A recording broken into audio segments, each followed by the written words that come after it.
అంటేనమ్మా ఇప్పుడు ఒక మాట ఏంటంటే ఈ దేవాలయాల్లో తీసుకొచ్చి పనికిరాని ఫోటోలు, పనికిరాని పుస్తకాలు, ఈ పనికిరానివన్నీ ఈ గాజుల దగ్గర నుంచి తీసుకొచ్చేసి పెట్టేస్తున్నారు.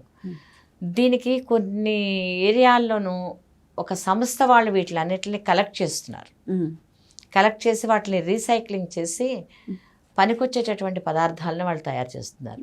దాన్ని మనం విస్తృతంగా చక్కగా ప్రచారం చేసుకుని ఆ సంస్థ ఎక్కడుందో చూసి, కొన్ని రాష్ట్రాల్లో అయితే దీనికి ఒక టీమే ఉంది. బెంగళూరులో కూడా చూసాను ఈ టీం ఉంది. ఆ టీం ఏం చేస్తుందంటే అన్ని కలెక్ట్ చేసుకుంటాం, ఒకే చోట పెట్టాలి. మనకి అక్కర్లేనటువంటి దేవి దేవతల యొక్క చిత్రపటాలు ఇలాంటివన్నీ ఒక చోట పెట్టి అవన్నీ కలెక్ట్ చేసి వాళ్ళు ఏ విధంగా దీన్ని ముందుకు తీసుకువెళ్తారో వాళ్ళకి అప్పు చెప్పాలి. అంతేకాని మనకు కావాల్సిన వస్తువులన్నీ తెచ్చేసేసి గుళ్ళో పెట్టేస్తే దేవుడు ఏమిటంటే అది డస్ట్బిన్ చెప్పండి. అక్కర్లేని గాజులు పెట్టేస్తారు, అక్కర్లేని ఫోటోలు పెట్టేస్తారు, అక్కర్లేని మెమోంటోల పైన దేవుడి ఫోటోలు ఉంటే పెట్టేస్తారు. ఏది మనకి అక్కర్లేదు అనుకుంటే అవన్నీ తీసుకెళ్ళి దేవుడి గుళ్ళో పెట్టడం, మళ్ళీ ఆ దేవుడి దగ్గరికి వెళ్ళి దండం పెట్టుకొని నాకు అది కావాలి ఇది కావాలని అడగటం, ఇది ఎంతవరకు సమంజసం? దేవుడు ఎప్పుడైనా గుర్తుపెట్టుకోండి, మీరు కావాలనుకున్నవి ఏమీ ఇవ్వడు. మీరు ఏదైతే దాచిపెట్టారో దాన్నే ఇస్తాడు.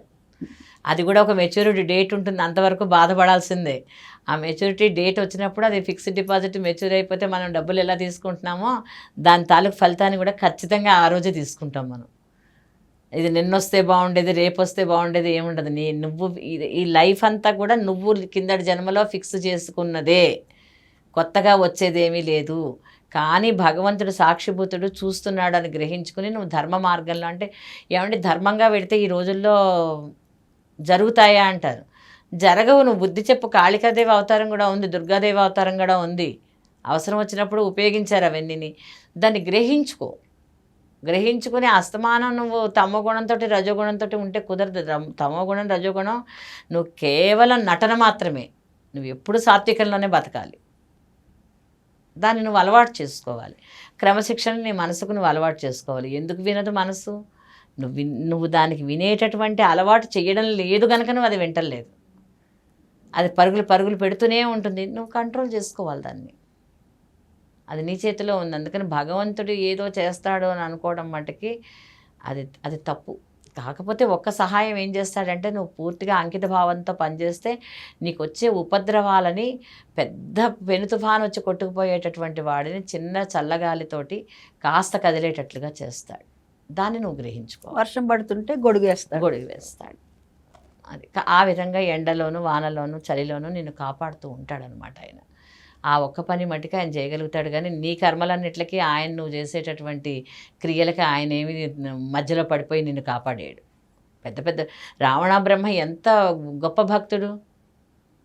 ఒక్క చిన్న లౌల్యంతో తీసి పడేశాడు. చెప్పండి, ఎంత భక్తుడు రావణ బ్రహ్మ. ఎన్నో నేర్చుకోవాలి రావణాసురుడి దగ్గర అని రాముడే చెప్పాడు. లక్ష్మణుడిని వెళ్ళి కనుక్కురమ్మన్నాడు రాజనీతి. మరి చూడండి, ఒక్క చిన్న లౌల్యంతో వెళ్ళిపోయాయి. అటువంటివన్నీ కూడా మనం ఇతిహాసాల నుంచి నేర్చుకుని తెలుసుకోవాలి. మేము అందుకోసం అందరం కూడా రామాయణం చదువుకుంటున్నాం. చక్కగా మా సత్సంగ సభ్యులందరూ కూడా చదువుతారు. పక్కనే ఉన్నటువంటి తెలుగు భావాన్ని కూడా మళ్ళీ చదువుతూ ఉంటారనమాట.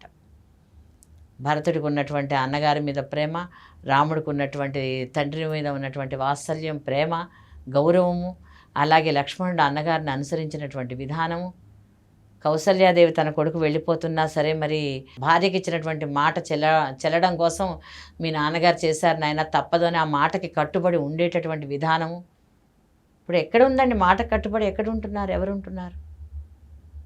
ఎంతసేపు సౌఖ్యం సౌఖ్యం సౌఖ్యం, దాని చుట్టూనే తిరుగుతూ ఉంటారు జనం. అందుకోసం ఇవన్నీ మనం ఫాలో అవ్వాలి, చూడాలి, నేర్చుకోవాలి.